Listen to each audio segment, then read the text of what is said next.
Good afternoon and welcome everyone. I hope everyone's taking their seats. Yes. It's a pleasure to have you join us for this afternoon's session on medium and long-term planning direction for sustainable energy security in Southeast Asia. As the region faces ever-growing energy demand, price volatility, geopolitical tensions, and ambitious decarbonization goals, the topic of energy security has become one of the most important ones in recent years. We hope that today's session presents an exciting opportunity for everyone to share their insights, challenges, and possible solutions that will shape a more resilient, secure, and sustainable energy future in Southeast Asia. We have a pretty packed afternoon planned for all of you, so I hope all of you have had your share of coffee. We won't take post-meal food coma as an excuse for anything. So we will have 4 presentations followed by a panel discussion, at the end of which we will invite questions from all of you. I have one objective for the afternoon, and that is to be on time. We're a little behind, but we'll catch up. So without any further ado, I'd like to invite Mr. Keijo Mitsuhashi, who is the Director of Energy for Southeast Asia and Pacific here at Asian Development Bank, to give the opening remarks. Keijo.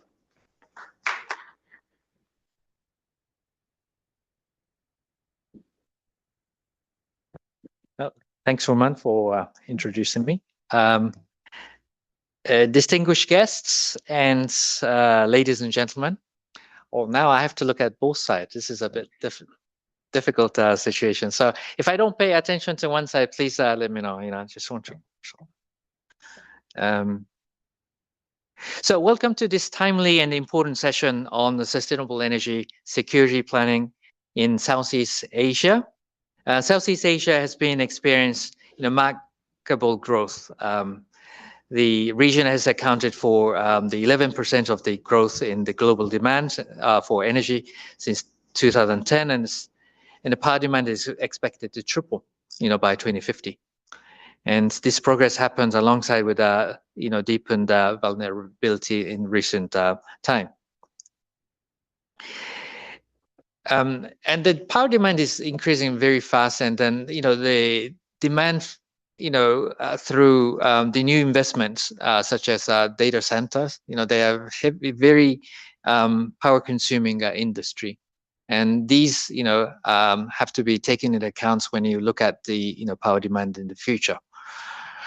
The region is accelerating renewable energy deployments, integrating challenges and persist. From limiting a reserve margin to grid infrastructure constraints, diversifying the energy mix, improving affordability, and building a resilience in the power system must be pursued together. Asian Development Bank is committed to supporting our development member countries in advancing energy security.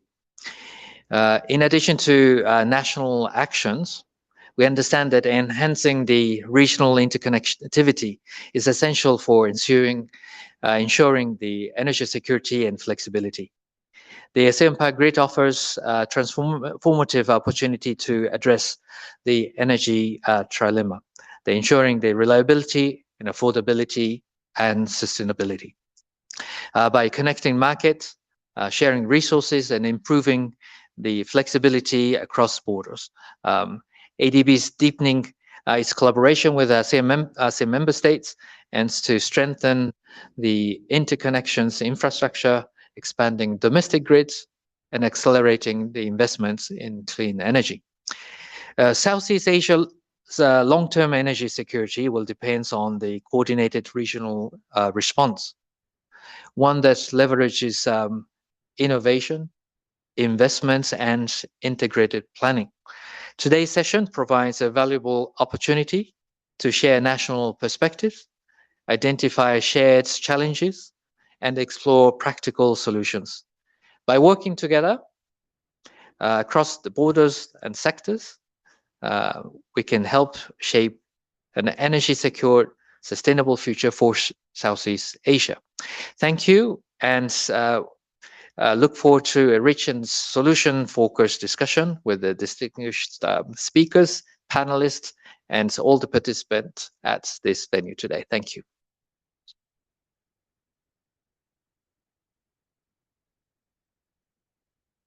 Thank you, Keju, for the opening remarks. Innovation, integrated planning, and investment. Indeed, very important 3 I's.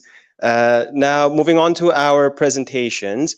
To set the scene first with her presentation on Southeast Asia's Green Economy Report, I'd like to invite Ms. Yukiko Sukamoto, who's a partner at Bain & Company here in Philippines, to the stage. Ms. Yukiko leads the Tokyo Sustainability Practice and is a founding member of Bain Manila office. She has more than 15 years of consulting experience across a range of industries in Japan, North America, and Southeast Asia, including sectors like consumer product, retail, consumer finance, and transportation. Yukiko.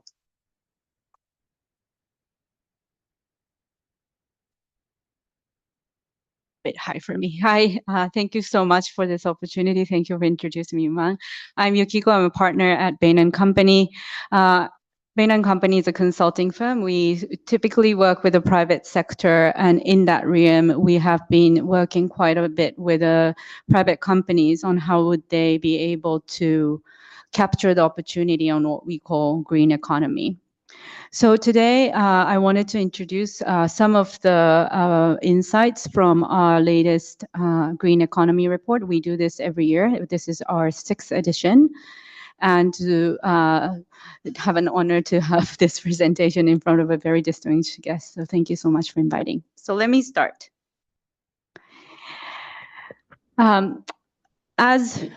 As we also know that this region is there are paths to grow in different ways. When we look at the carbon emission and the GDP growth in a different region of the world, you see 2 trends.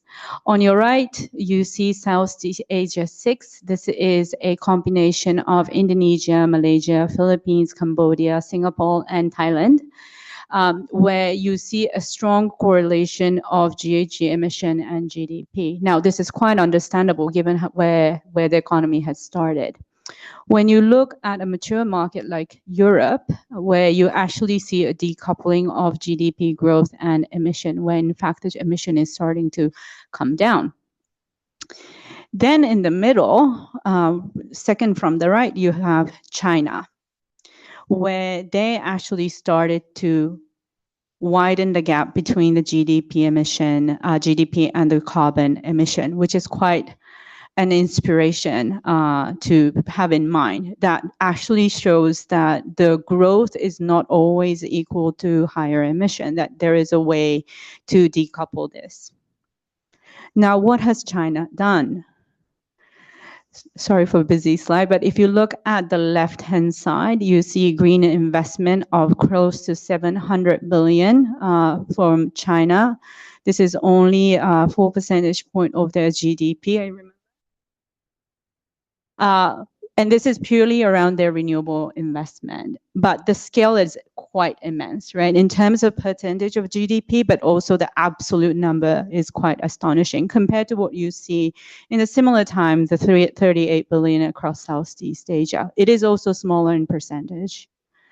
But the collective effort to have a scaled investment actually is quite important, and I hope this comes quite clear here. Now, as an outcome, what has happened to China? China pretty much dominate all the key components and the materials across green economy, whether that is an EV battery to PV to nickel smelting, which now creating an opportunity for China to grow and export and actually accelerate the decarbonization of the region and the world, but also creating a business opportunity to Southeast Asia as they actually invest in our region as well. So I hope this opening makes it clear that the green economy is actually a business opportunity, that there is a way to decouple growth and emission. And this is not theoretical because we actually see our China done it, but what it takes is quite a bit of a scale. When we look at, okay, then where would be the places for Southeast Asia to potentially look at? And we have, this year we looked into what we call 3 systems. In the previous years, we actually looked at investable business opportunity in a solar, or like battery, but we now decided to actually look at an end-to-end system-wise. The reason is because even if you invest a lot on solar, if you don't invest in the grid, then actually the ROI of those projects doesn't pan out. And I'm sure you have seen this across the region. So when we look at the system-wise, there are actually 3 systems, and these are not surprising at all, right? It's EV ecosystem, it's the power, including the grid and the generation, and also the bioeconomy, or agriculture sector. If we look at the sort of energy, we believe the next gen grid is the most important topic for the coming years for Southeast Asia. Again, the varying in different countries, there is a different progress, but economically, a lot of already proven technologies such as PV are starting to make an economical sense. So the generation-wise, there are sort of few ideas that people can do. I think the next topic will likely to be a generation, which I think is a bit of a headache for a lot of countries. Again, this probably you know this, but power is a major source of emission for Southeast Asia. If you look at the third green from the bottom, that's where the power generation, emission is happening, and it is absolutely critical to think how we can actually sustainably reduce this going forward. It is also tied to energy security, and that's also one of the big topic for this panel. Southeast Asia, most of the Southeast Asian countries are net importer for the fossil fuels. So if you can bring the energy sources close to your domestic production, there is a highly likelihood that you're also addressing not only the emission and the global growth of the economy, but also the energy security aspect of it.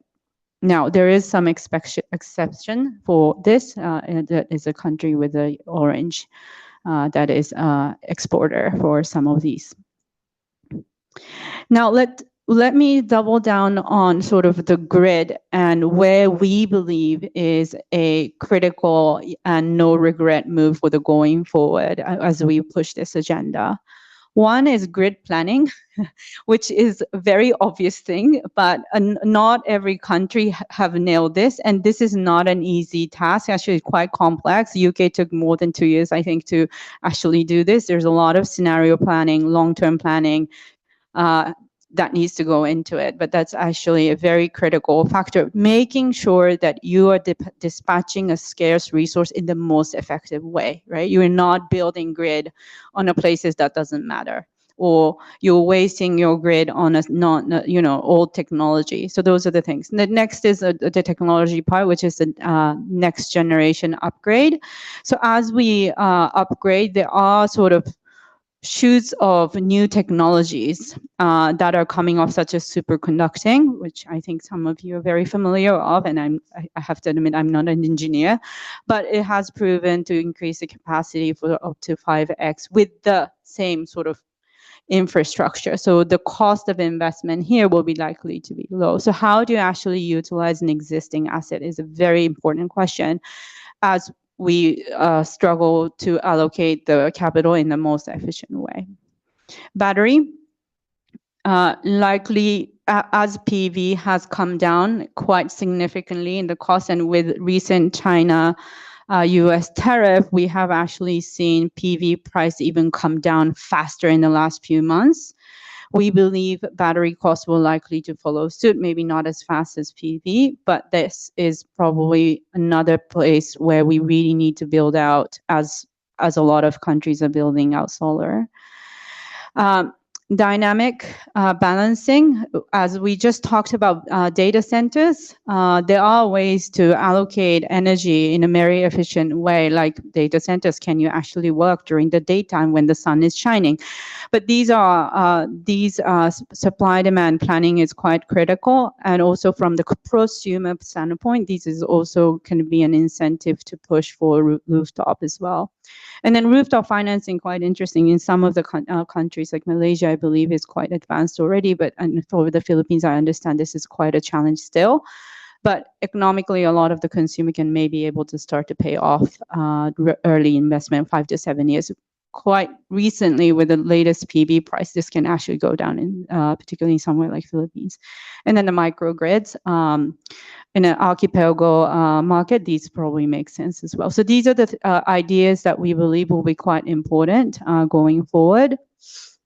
Now, from the business standpoint, we always look for a good business. And so where is the good business? Are these all not great business? There are actually quite a good business here. So if you look, and we won't cover everything, but if you look at some of the indicative profit on some of the countries or some of the companies who are participating in these next grid, the margin could be around to 10 to 30%. So depending on where you are, how you're doing it, there is a way to make money also out of this. And that's what we are trying to encourage our clients to do. So a bit of a call for action, given the audience, I want to just cover a few. One is around the policymakers. I think the key struggle for a lot of the private sector is an inconsistent signaling from the government. Are we actually going through with this? If so, then I am ready to invest. But if I cannot trust that you're going to follow through, I will not put my money on. So consistency, I think, is critical. End-to-end regulation consistency is also critical. And then for the financial sector, which I'm here today with the ADB, practical approach on green. Green bonding has been criticized for the last few years around the admin costs and income and sort of complexity to get it done. I know a lot of the banks are now simplifying this quite drastically. So I think I'm very encouraged. And then blended finance. A lot of these projects, a lot of early stage is not going to make money alone. So the blended finance will be critical, and ADB and philanthropic money with other private financial institutions working together in a faster way will be a very important thing. That's it. I have a blinking red light staring at me that I need to stop now. If you are interested, this is the link to the report. It's quite long and extensive, but if you're interested in follow-up, please do also reach out to me. Thank you so much.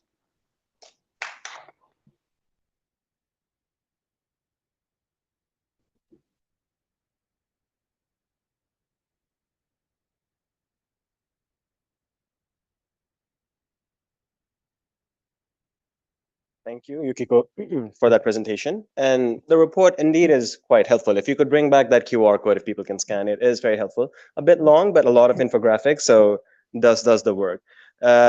Up next, we have Undersecretary Rowena Cristina Guevara of Department of Energy here from the Republic of Philippines, delivering her presentation on the overview of a just and sustainable energy transition in the Philippines. Dr. Guevara is the Undersecretary at the Department of Energy, supervising Renewable Energy Management Bureau and Electric Power Industry Management Bureau. She is seconded from the Electrical and Electronics Engineering Institute of the University of the Philippines, Diliman, where she is a professor. She has previously served as President and the CEO of the National Transmission Corporation as Undersecretary for Research and Development of the Department of Science and Technology as well. So, Yusek Gev.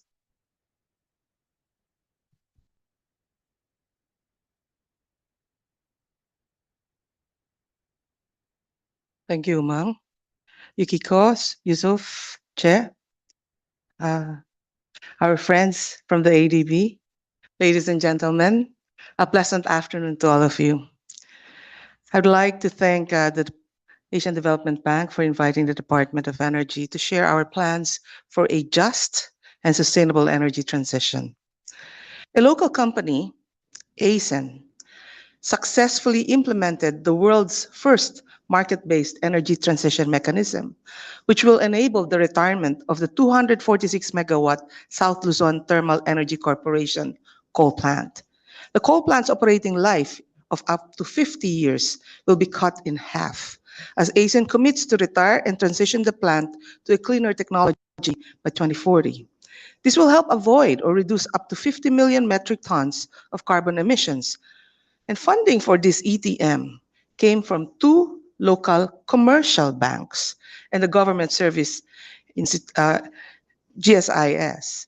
So is coal transition possible? The answer is yes. How does this relate to our country's ambitious plan? To understand the urgency, we must look at our demand from 14.3 gigawatts in 2025 to 18.7 gigawatts by 2032. Energy demand is rising. So let's frame the discussion by first looking at the forecasted peak demand of electricity in the Philippines.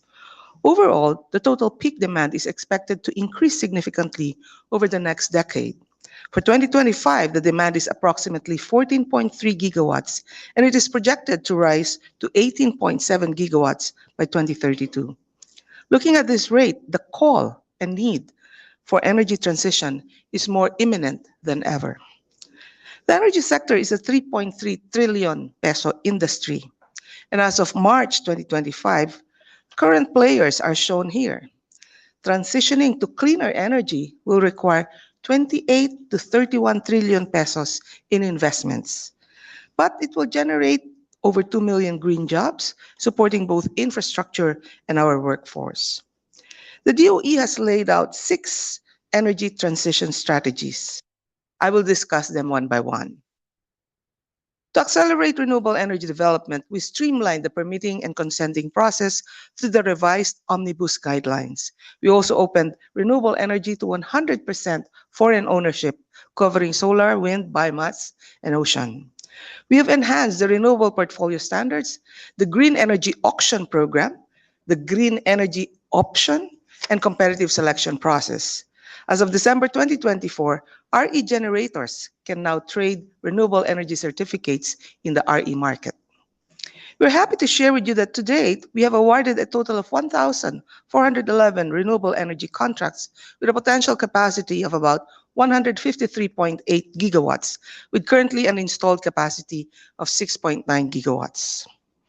The smart and green transition system is being developed with assistance from USAID ESP, the University of the Philippines, and the Transco. It will be finished this September. To address grid project delays, we have submitted 2 executive orders to the Office of the President aimed at early transmission construction, either by the renewable energy developer or a third party. To capture the potential of 178 gigawatts of offshore wind, an executive order was issued by the President to expedite the approval process for offshore wind projects. DOE signed an agreement with the Department of Environment and Natural Resources for joint access to offshore and auxiliary areas during development, of course, subject to environmental requirements. Ports must be upgraded to meet offshore wind demands. 10 ports were assessed in the Asian Development Bank pre-feasibility study. The Philippine Ports Authority, in support of the Department of Energy, is now taking steps to repurpose priority ports, including Batangas and Mercedes, in readiness for our offshore wind. And we're targeting first kilowatt hour by 2028. We've also developed a long-term program for voluntary early decommissioning and/or repurposing of coal-fired power plants. The 2022 Electric Vehicle Industry Development Act, or EVIDA, is helping us accelerate electric vehicle adoption. By 2028, charging stations must use a portion of RE. We're also pushing higher biofuel blends and exploring sustainable alternatives for the transport sector, like aviation fuel. The 2019 Energy Efficiency and Conservation Act enforces minimum performance standards and energy labeling. From its enactment in March 2025, the Government Energy Management Program saved 32.9 gigawatt hours and over 579,000 liters of fuel, equivalent to 416 million pesos. In 2008, RE made up 35% of our energy mix. Today, it is down to 22%. We have a lot of coal. Our goal is to go back to 35% by 2030 and exceed 50% by 2050. The road to recovery and beyond begins now. Feed-in tariffs were essential to the launching of the early RE projects, though higher at the time. Today, with the Green Energy Auction Program, costs are lower and technologies more mature. Solar remains the most affordable, though limited by its daytime operation. Our policy and legal backbone includes the Electric Power Industry Reform Act of 2001, the Renewable Energy Act of 2008, the EVIDA, the Corporate recovery and tax incentives for enterprises, or CREATE, the Energy Virtual One-Stop Shop, the Natural Gas Development Act, and multiple Department of Energy circulars, including energy storage system integration. These instruments reinforce our goals and ensure implementation. The key challenges to our sector are the lack of access to transition funding. We have difficulty in accessing funds for the Philippines' nationally determined contribution conditional commitment of 72.29%. Our electric cooperatives face financial and operational difficulties. There's limited funding for electrification programs. We still have about 1.5 million houses that are not yet electrified. Geographical barriers, we are archipelagic, makes it difficult to develop infrastructure development, like transmission networks. We also have delays in transmission projects, and they hamper the attainment of our RE targets. Access to project financing means higher upfront costs for emerging RE technologies like offshore wind.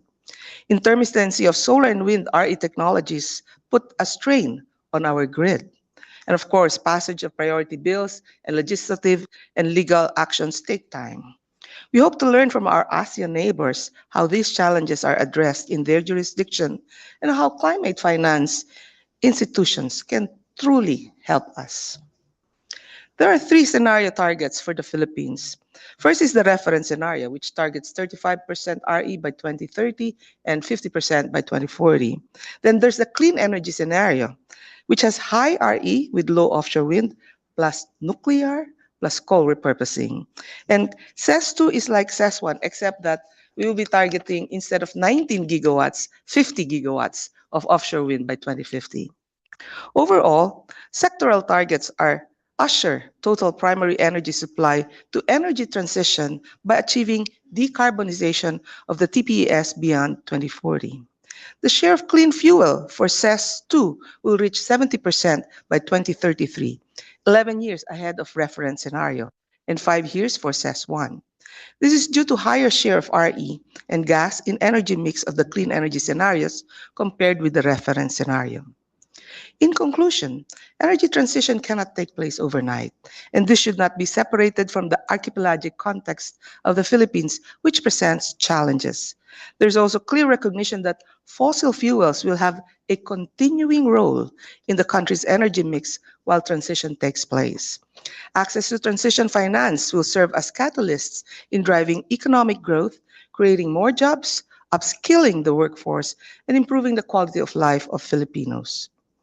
We anticipate a total investment requirement of over 30 trillion pesos, or $569.75 billion under the Clean Energy Scenario 2. We present these numbers today in the hopes that we can find interested and sincere climate financing, as this is the way that we secure sustainable energy for the children of the future. Thank you for inviting the Department of Energy. May we also stay positive energy throughout the day.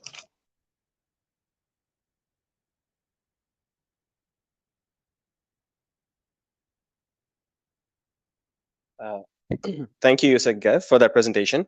Now, up next, I'd like to invite His Excellency Che Liden to deliver his presentation on energy security transition in Cambodia. His Excellency Liden currently serves as Undersecretary of State at the Ministry of Mines and Energy of Cambodia. In this role, he assists the minister to oversee the Department of Energy Business Policy and Cooperation and the Department of Nuclear Science and Technology. Prior to that, he held several key roles within the government, contributing significantly to Cambodia's energy, petroleum, and mineral resource development.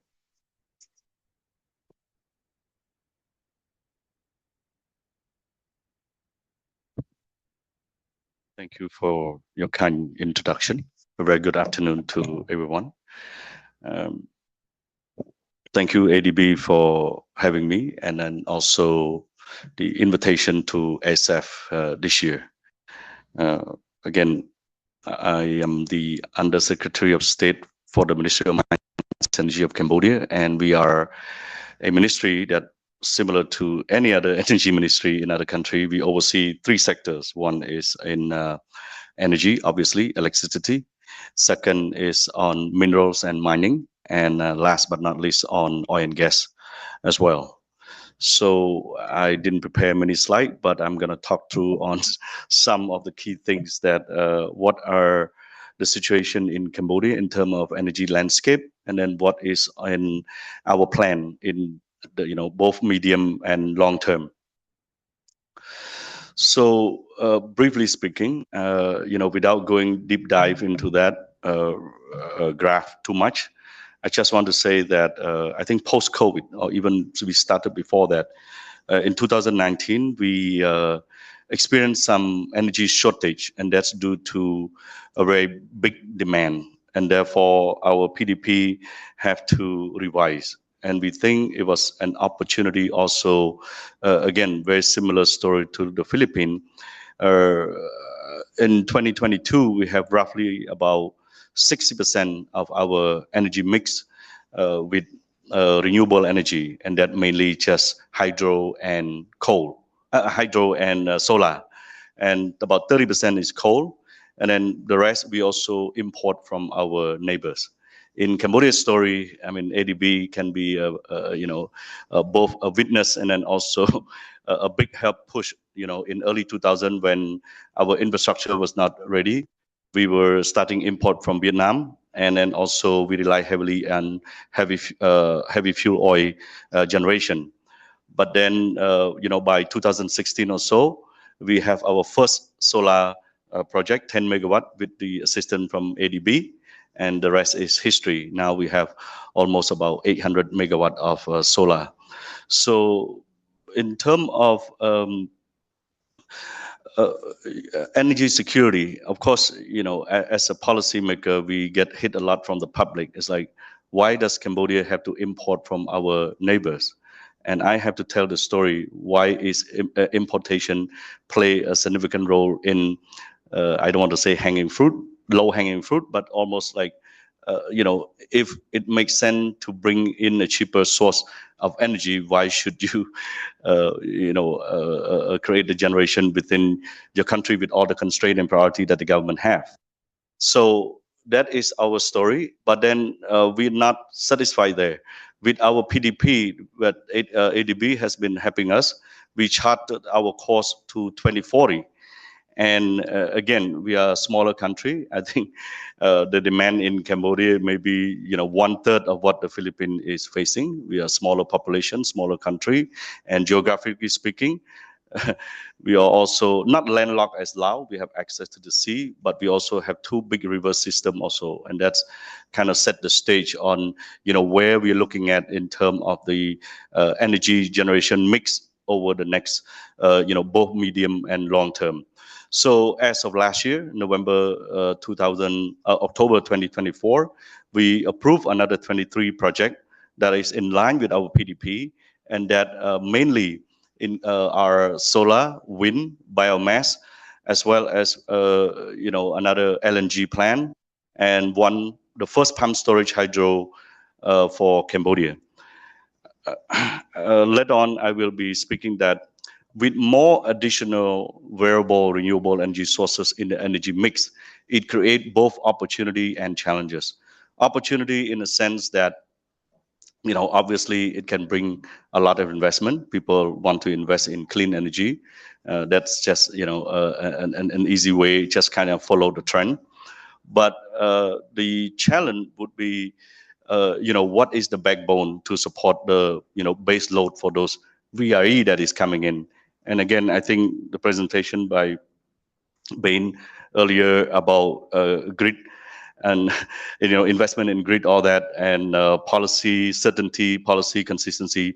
We hear you, and I think that is sort of put Cambodia in a stage where, in the last 20 years, we have been working so hard on access.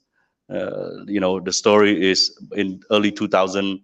We only have about 20 or 30% electrification rate, but as of now we are at 95% household electrification. It both bring again opportunity and challenges. Opportunity in the sense that with electrification to the household, it gives industry and people better livelihood. The challenges is we work so hard on access. It keep extend to the quality of the electricity is not as good. This morning I was talking about access to clean cooking. Of course, SDG 7, we only not going to care about just electricity, but access to clean cooking also. So with access, it improved the clean cooking tremendously. But if the quality is not there, then there's problem with their appliance also. So that is something to consider. At least I think in my role currently, we are rolling out a number of projects on clean cooking in associate with the electricity access. So now again, the story is strengthen own generation, import from our neighboring country, improve access. But now the game has changed. We need to care about reliability and the quality of electricity. Access alone is not sufficient. And that's the story of Cambodia in the next medium term and long term.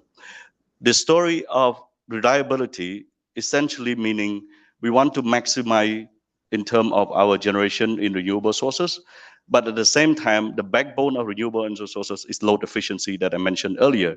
And we do that by a couple of things. One, battery energy storage. Again, battery energy storage, we also hold out a lot. Again, Cambodia cannot afford fit-in tariff. The government has just, have too many priority, and therefore we kind of wait and see approach until the price come down. Then eventually we want to do that. The pump storage hydro, the same thing. Of course, our neighbor Laos are very big on hydro, but the pump storage hydro, not so much. And so we embark on this journey now that our neighbor is also learning from us because, okay, we rely on each other for the secure of supply. So by 2030, we are aiming at 70% the story.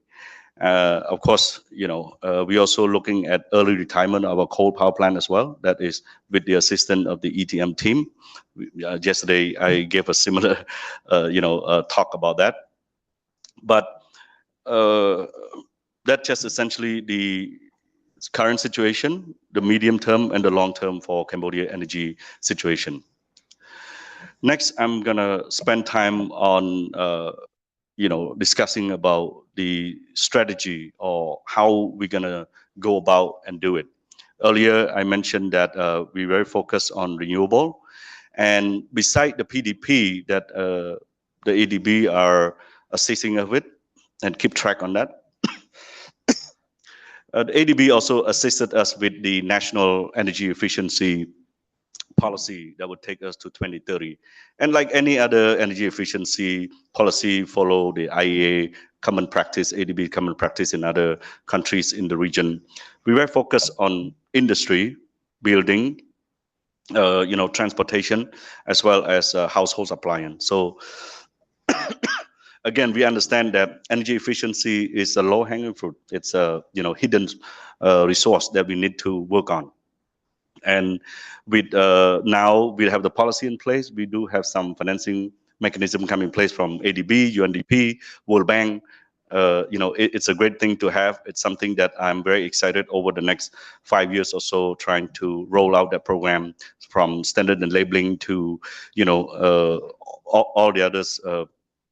EV, and we recently we also involved in the renewable energy certificate. And the reason we're doing this because we do listen to private sector as well. Yesterday I was give a talk about you can look at energy landscape from the supply side and then also on the demand side. Supply side in the sense that you need to focus on what you have, and then also what you don't have. There on the other side, you need to hear the industry. What do they want? And at the end of the day, not only just kilowatt hour, but how many lives will be impacted or how many industry you can help. And I'm going to go in a little bit in terms of our regional, but at this point in time, that is kind of thing. We want to focus on reliability, and that going to translate into many investment opportunity, of course. And that's great redundancy right there. And that's why I like it a lot when Ben's saying that that's the way to go. Redundancy, to reason European country able to absorb more VRE because their grid are much more, strong than us. When we only 2-3 years ago, we just finished access. How can we be as redundant and as strong as those systems? Therefore, it's not practical. And of course, the third pillar is on collaboration. And collaboration, I'm not just talking about with the DPs, but then also within our neighbor. We can do more. And maybe later in the panel discussion, I think we can share the insight. And of course, I think capacity building, meaning that, strengthen on both on the technical side as well as creating opportunity in the future in the green, industry side. With that, I want to wrap up, and I thank you for your kind attention.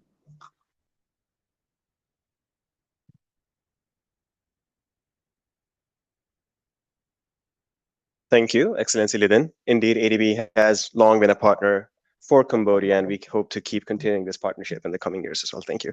And now to set the context for the country of Indonesia, I'd like to invite Pak Yusuf Suryanto to give his presentation on medium and long-term planning towards inclusive and sustainable net zero emissions.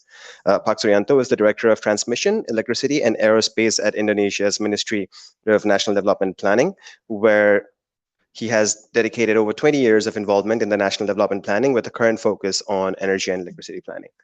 Pak Suryanto.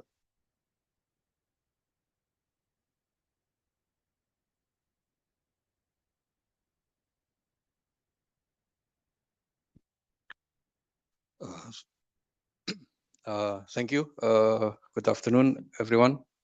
First of all, thanks to ADB for inviting me in this important meeting. It seems that it is honor for us to have a chance to speak in front of all of you to discuss the crucial agenda, not only for Indonesia, but also for the world. So my name is Yusuf Suryanto.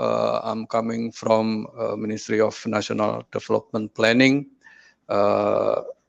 different from Filipino representative from Cambodia. Little bit introduction that our ministries having responsible to help the president in conducting a national development planning. So the task covers not only the formulation of planning, but also with regard to the monitoring or evaluating the plan. So with regard to electricity development, I believe some of previous presenters already mentioning about the geographic challenges. So I think this is one of the challenges that also faced by Indonesia, how to provide reliable electricity supply given the diverse regions, including not only for the electricity for the household, but also electricity for the public services such as education or health services. To give you more detailed challenges. So, for example, this is the Wairatan village. It is located on the Saumlaki region, which 500 kilometers from Ambon.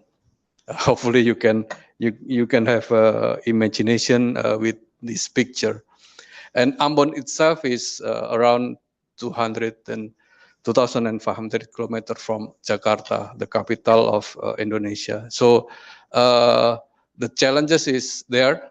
And in Wairatan village, we only have like 70 households. So how to serve, how to provide reliability electricity supply in this kind of condition. So then the key thing I believe that can we provide quote unquote island technology. And the innovation is the center of the provision of electricity. So for example, we in Sumba is a little bit bigger than Wairatan. So in Sumba, we are trying to finding the best solution for quote unquote island technology for electricity. So we try to adapt the solar energy coming from the sun free, but then how to provide or to convert to become electricity is challenges, because then we need to develop new kind of technology. For example, Pak Matthew here. Good afternoon, Pak Matthew. Pak Matthew is one of the developer trying to capture sun by providing the hydrogen technology for Indonesia. I think this is also the future of technology, which might fit in with the islanding geographic such as Indonesia. In the bigger picture as well, this graph just to give you more kind of a summary that given the geographic condition and also demographic condition, economic and electricity demand located in the Java Island, where the resources dispersed coming from expanding from Sumatra until Papua. So then the grid, like previous presenter mentioned that before, the grid will be important in order for Indonesia to develop renewable electricity in the future.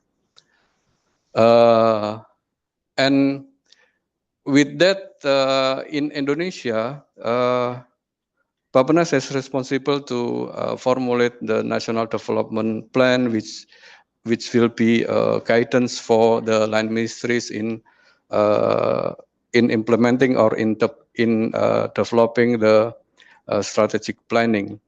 So in Indonesia, the long-term national development planning already have been set, and we are trying to balance between the high sustainable economic growth with the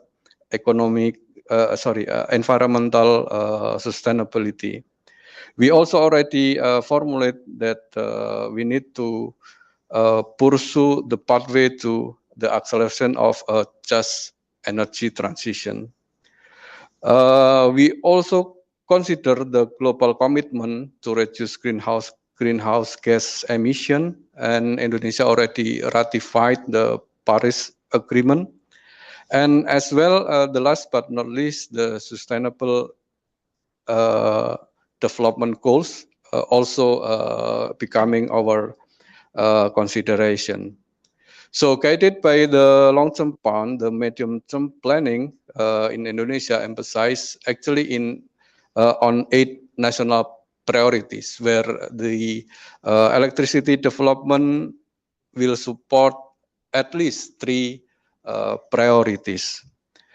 In terms of key strategies, in the next 5 years, the strategies include how can we decarbonizing power system, as well as promoting energy storage system. So Ibu Yuki also already mentioned about the energy storage system. I think it is very important for Indonesia in promoting renewable electricity in the future, as well as we also need to develop interconnection backbone, like I already explained to you before, that given the wide range of geographic condition, then interconnection will becoming challenges. Oh, time flying. Okay, I just skip slide. Yeah. the most important part is finance, I believe. So we have very ambitious target to some extent, and it requires capacity to deliver, as well as supporting the ecosystem is also are also needed to support the delivery for the target. And in this slide, for example, compared to the previous performance, Indonesia needs to be able to develop hydro power plant 7 times. While for geothermal power plant, we need to accelerate 1.4 times. So this is very huge effort for Indonesia to catch up to achieve the target. And in order to do that, the capex, capital expenditure, should increase 2 times. So hopefully ADB can still support us, providing the low low rate for financing. And with help of ADB as well, Pak, we formulate the 3 reforms that this is maybe the most important reforms. First is increasing financing for grid. Second one is reforming tariff as well as subsidy, because in Indonesia, tariff and subsidy still, tariff is low and subsidy is getting higher and higher. And the last one, how to enhance national system operator to provide more transparency in the sector. And the last one, this is a remark. So in order to for the successful implementation, it needs inclusive collaboration, utilization national planning document as a tool for coordination among stakeholders, and then the last one, coherent, consistent policies like previous presenters, and thanks. Thank you very much.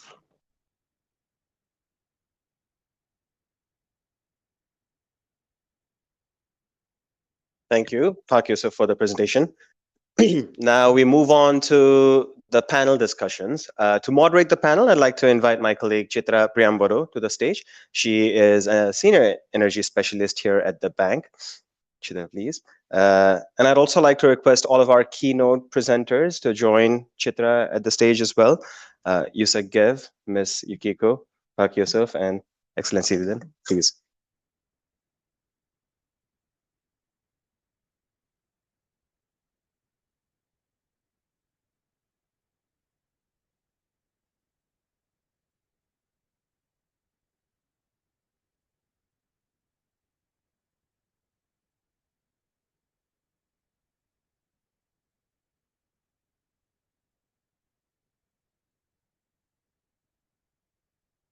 Okay, good afternoon, distinguished guests and speakers, as well as panelists. Now we are moving into the most exciting sessions of this afternoon sessions in the Southeast Asia regions on the energy, sustainable energy security.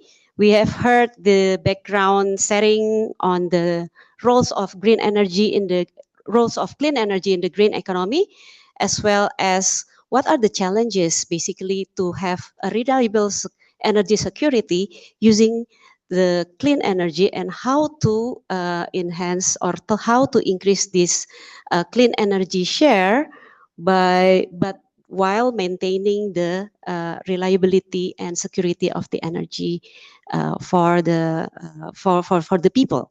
So I think we'll start here with the questions. The first questions is related to the regional interconnections. I would like to ask these questions to the to Undersecretary Rowena.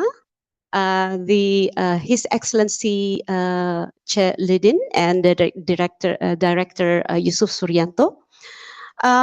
Asian Power Grid is now coming back to the table for discussions, and then we think like this week we already like heard, you know, like all of these discussions, and also moving forwards towards how to improve this, how to materialize this ASEAN Power Grid.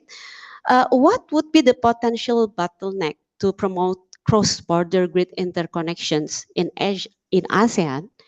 And what action will be essential for ASEAN Power Grid to contribute to energy security and decarbonizations for each individual ASEAN country? Maybe we can focus on each countries of, in the Philippines, in Cambodia, and Indonesia.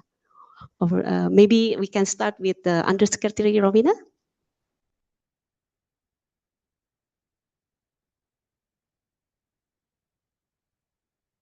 Hello. Okay. Thank you for that question.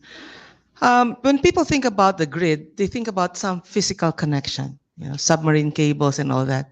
But actually, ASEAN member states are very far from each other, except, for example, for some member states.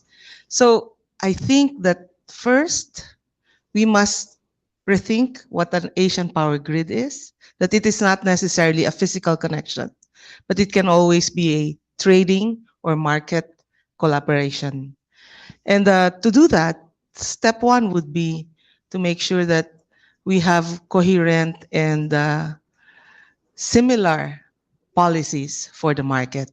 And when people say, oh, but Philippines, you're 60 hertz, and the others are 50 hertz, that's not a problem. You just connect on HVDC. But the more difficult problem is our pricing are different. In Philippines, we have a deregulated market. Private sector drives the energy sector. But in everyone except Singapore and Philippines, it is still the government that's driving it. So these differences are all going to require new policies such that we can actually work together, maybe starting with the low-hanging fruit, which is the market. And then essentially, eventually, we will have the physical connection. Thank you.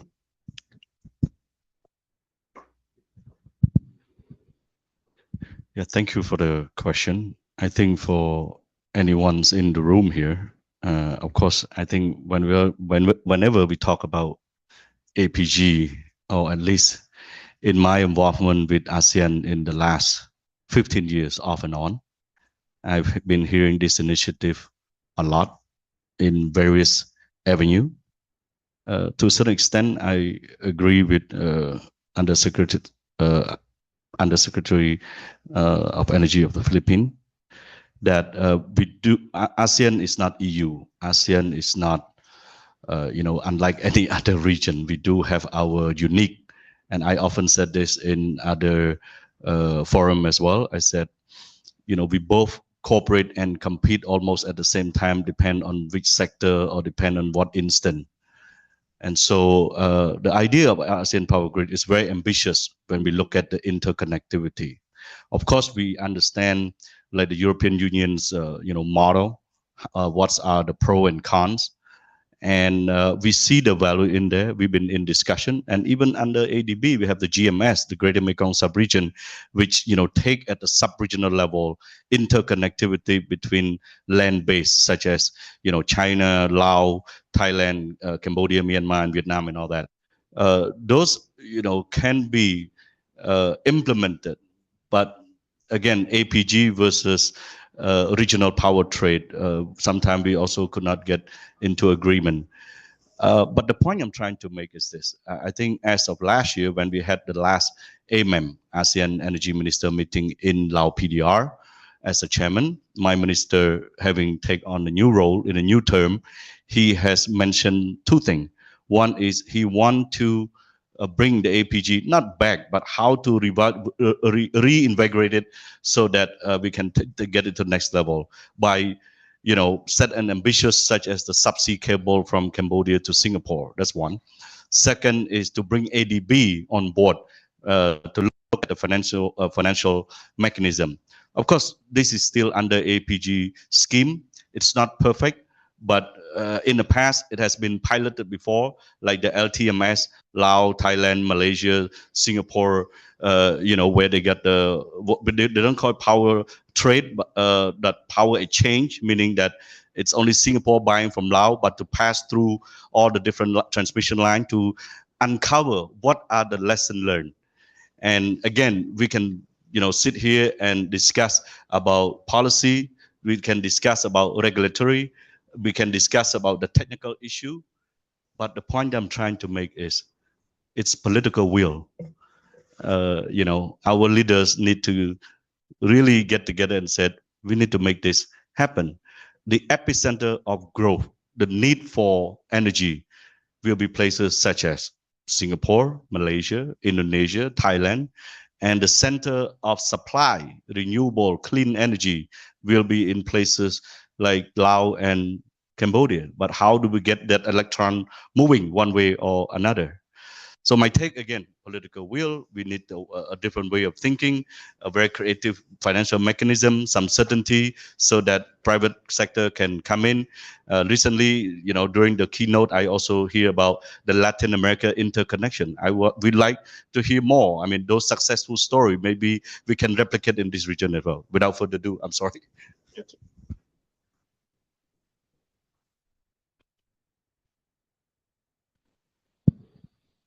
Okay, thank you. With regard to the countries' interconnection, I believe Indonesia already has benefit by connecting West Kalimantan with Sarawak. As well as even though still small, Indonesia also has interconnection with Papua New Guinea. We've discussed this morning as well. In terms of regulation, Indonesia also already has a regulation with regard to this issue. The important thing is two things. First is about the tariff, like Ibu Rowena said before, and the second one is the local community with regard to services, electricity services, whether in the regional or in the local community already have sufficient supply or not. So basically the regulation in place, but from Cambodia said that above of all is politics. So then we need to the leaders need to convene and discuss this matter. In terms of technical and financial, I believe we can calculate that, but above of all, again, with regard to social acceptance, whether the community also accept the initiative or not. I think that's from us. Yeah. Thank you. Thank you. I think like the key points is like the political will for these regional interconnections for energy security in the regions. Now narrowing down to the energy security in the national, in terms of national requirement or national demand. I would like to ask Undersecretary Rowena, His Excellency Chelidin, and Ms. Yukiko, given the price volatility and supply distributions of coal and natural gas, how can policymakers ensure short to medium-term sustainable energy security while still committing capital to long-term low-carbon energy generation without jeopardizing reliability? Maybe. Most important thing is diversification of energy sources. And the way that the Philippines, for example, is conducting the green energy auction, we have solar, hydro, wind, geothermal, and even biomass, all in all our auctions. But the thing is, when you talk about security, you should be able to produce it in-house. But when I think about in-house, I'd like to think that because we are a member of ASEAN, Indonesia is part of in-house. and they produce coal for the Philippines. And therefore, in a way, we are secure because we are both ASEAN member states. But more to the point of how do we move this forward? How do we reduce the dependency on foreign supply while at the same time keeping the cost down? Well, you have to do a lot of simulations, which our team always does at the Department of Energy, to make sure that the mix that we will end up with will actually make sense to the pockets of our people.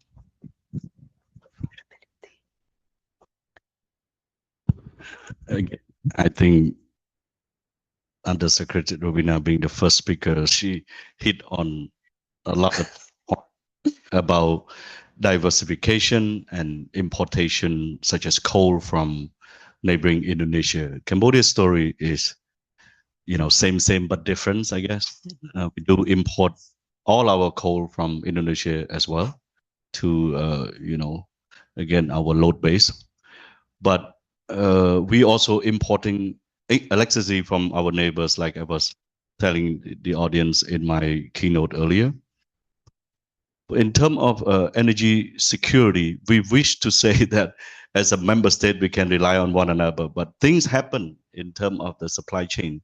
When policy change, when price volatility due to global threat, and all that kind of thing. And I'm not saying this just for coal. I think LNG, gas is the same story. You go out there and source from either the Mid East or as far as Canada, the US, things like that.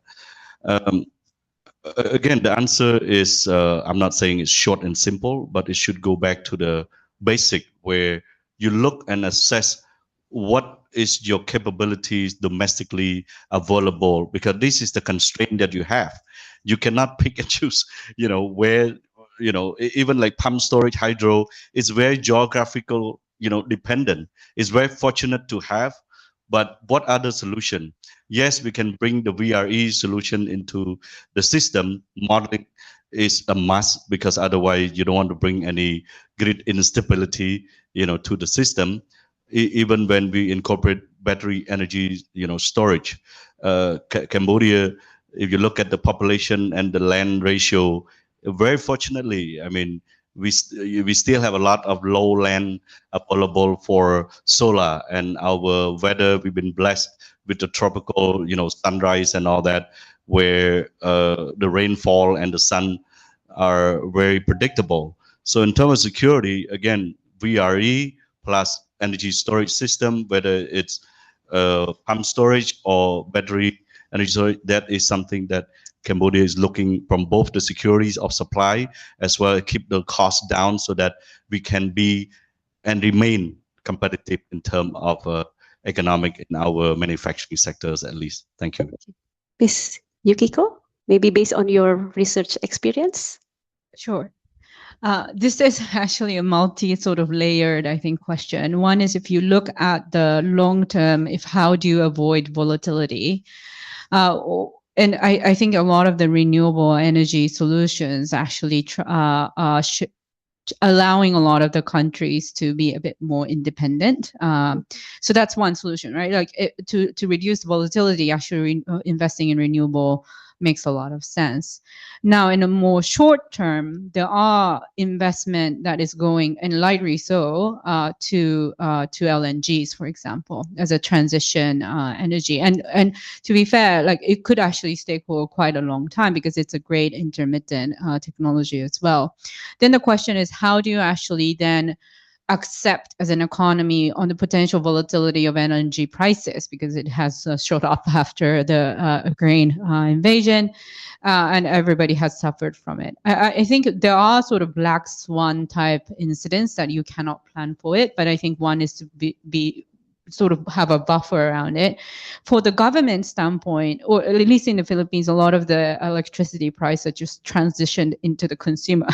So it actually doesn't really hurt the government. I mean, it hurt the people quite a lot. But so if you are subsidizing it, then you get hurt as a government, right? Because then the electricity price goes up. So it's also around sort of who is pricing for that volatility? And then how would you then make sure that those costs are not going to hinder the people's life and economic growth? And again, there's no silver solution for this. I think it all depends on which country and sort of what type of regulation and tariff and subsidies you have. But I think those are the sort of the key planning if you want to mitigate those risks. Okay, thank you. So I think like to respond to this price volatility and the imports law, the key things is the diversifications of resources, use of like the domestic resources, and also how to ensure that this has a balance to provide affordable energy for the consumers. So looking into that, after we look into the sources, diversifications, there are some challenges. So this is for Ms. Yukiko and for His Excellency Chelidin and Director Yusuf Suryanto. In your experience, what have been the main obstacles to achieve sustainable energy security, and what incentives or policy shift to attract greater private investment?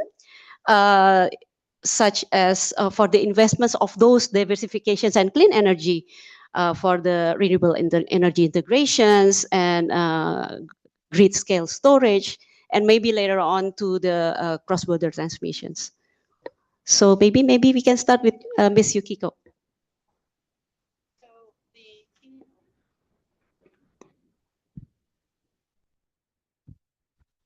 Turning it off myself.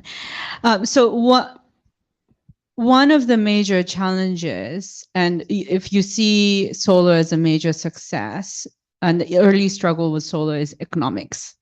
It was just more expensive to do it. So any technology introduction, the price and economics is the biggest challenge.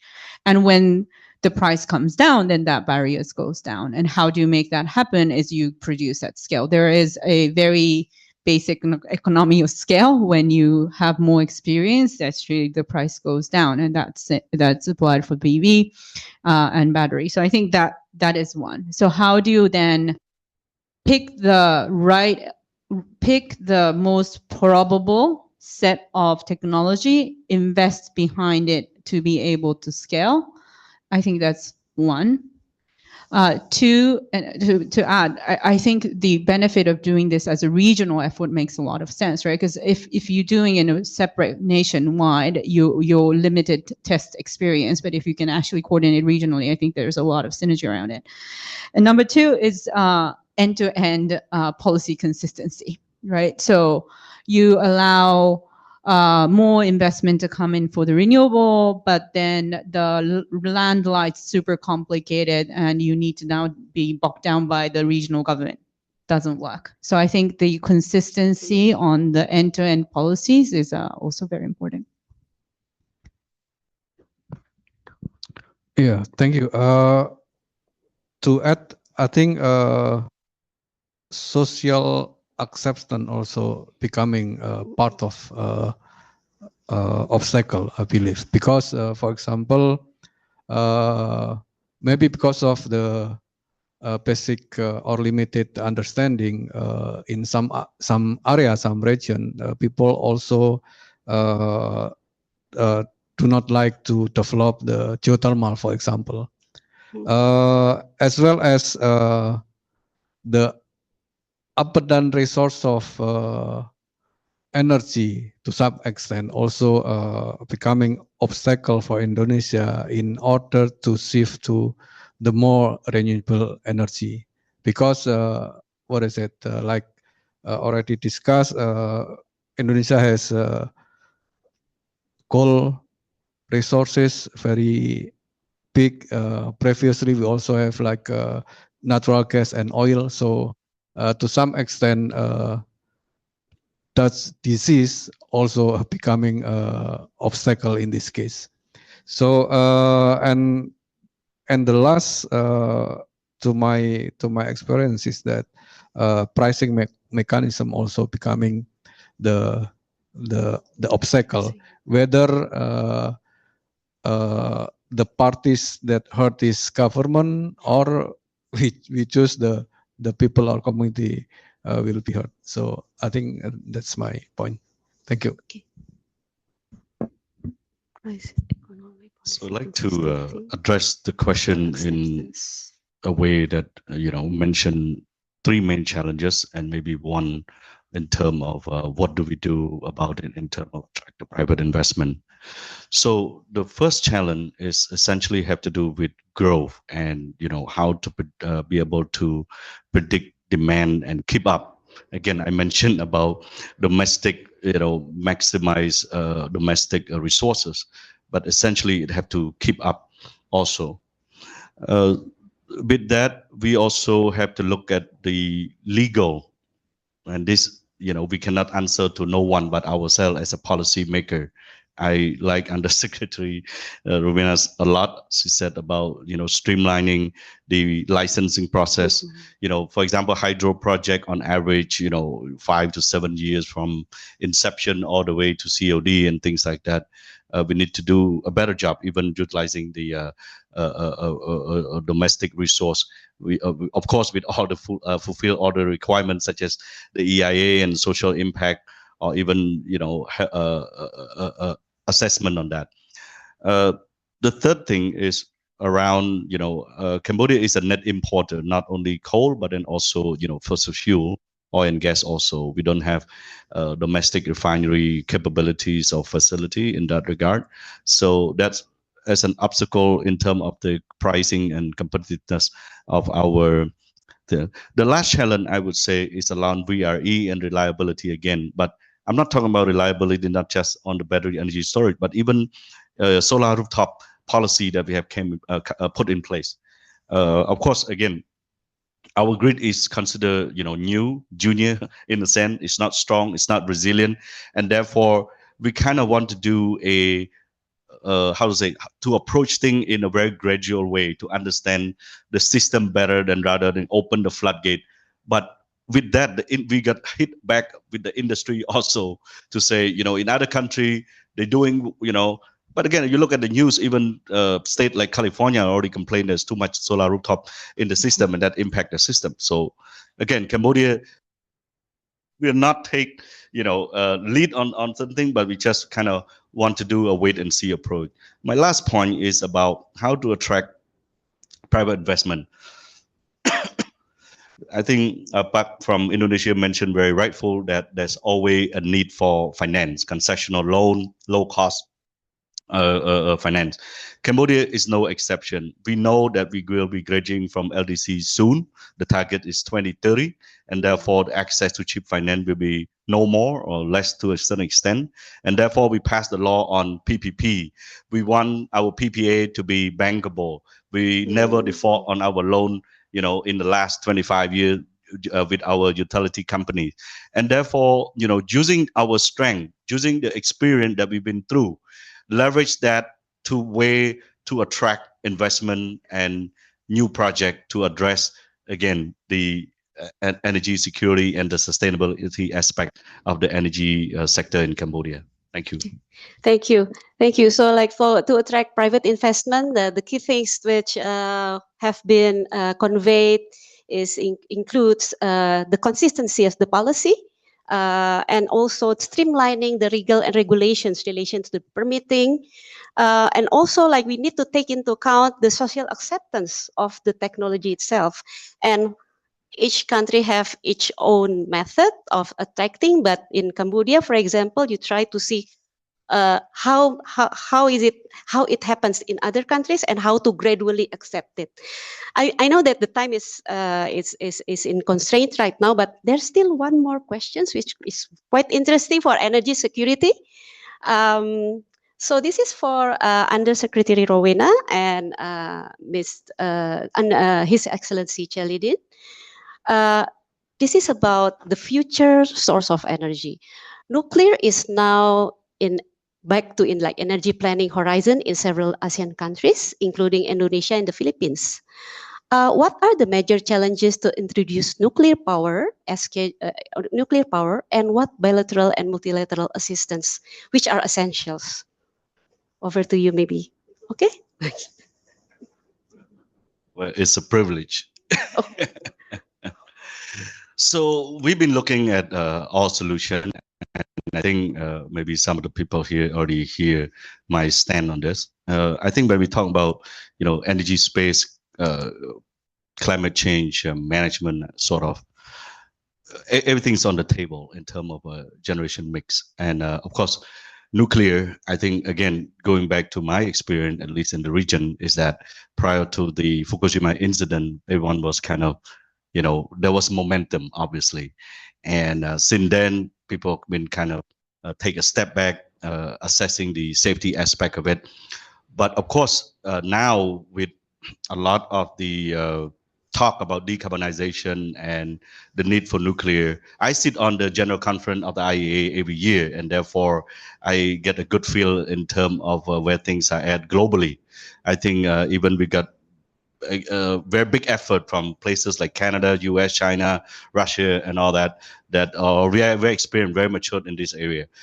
Going back to Undersecretary Rubina was saying in her keynote, there was 3 key points that I get from. One is in this region, again, Cambodia will not be the first to have SMR or any nuclear power plant anytime soon, but our 2 neighbors are considered very seriously, and that's Vietnam and Thailand. And because of their demand growth, they want to, we respect that policy. We don't protest, we don't, but again, if they do consider that very seriously, it's a wait and see approach again. Of course, there are some area of collaboration that Anders mentioned on her first day. One, supply chain of the nuclear fuel. Second, on the waste management of the spent fuel. And last but not least, on emergency response, if anything does happen. But again, when you look at nuclear capacity building, regulation, public acceptance approach, it's always, it's on the agenda. I'm going to stop there. Essentially, nothing is off the table. Have a target of having our first nuclear power plant by 2032. And we imagine that by next year, there will be applications for licenses among our private developers. The important thing is that we need to pass certain legislations such that this will enable us to move forward very quickly. But we rely on partnerships with the countries like America, South Korea, and Japan. We already signed a 1-2-3 agreement with the US. And the nice thing about having the private sector taking care of the energy sector investments is that we already have 3 of our power companies going for nuclear. One company already sent their engineers abroad for training. One company already has an agreement with a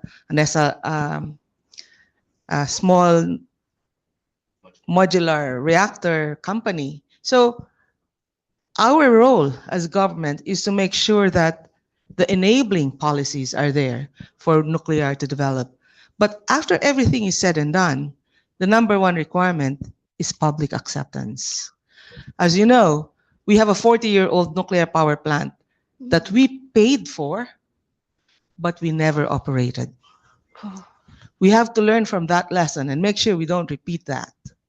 And so we are going a little bit slow on nuclear, but our target is clear, 1,200 megawatts by 2032.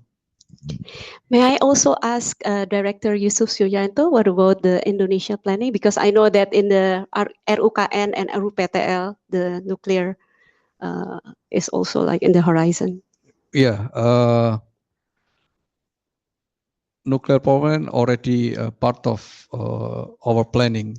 So then we are now in terms of how to implement the plan.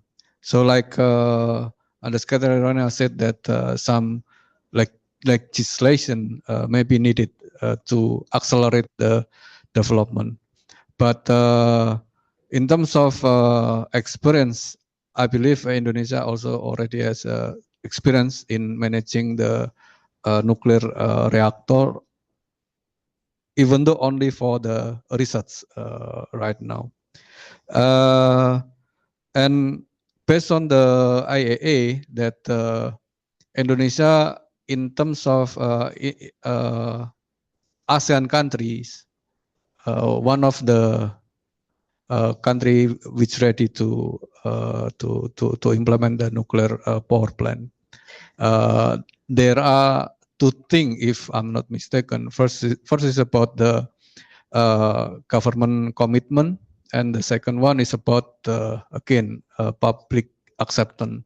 So once Indonesia can deal with that issues, then we are ready to implement. And also there are joint research, joint preparation already put in place in Indonesia with South Korea or with America as well. I believe there are many joint study in terms of nuclear implementation.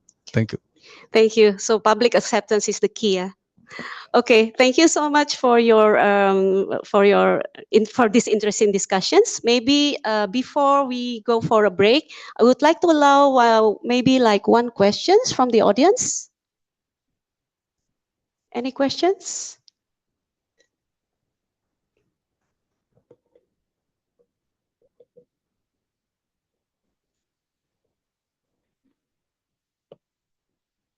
No questions. So thank you again for the panelists for your sharing, for sharing of your the informations and also your knowledge. We are very happy to have you in this session. Thank you.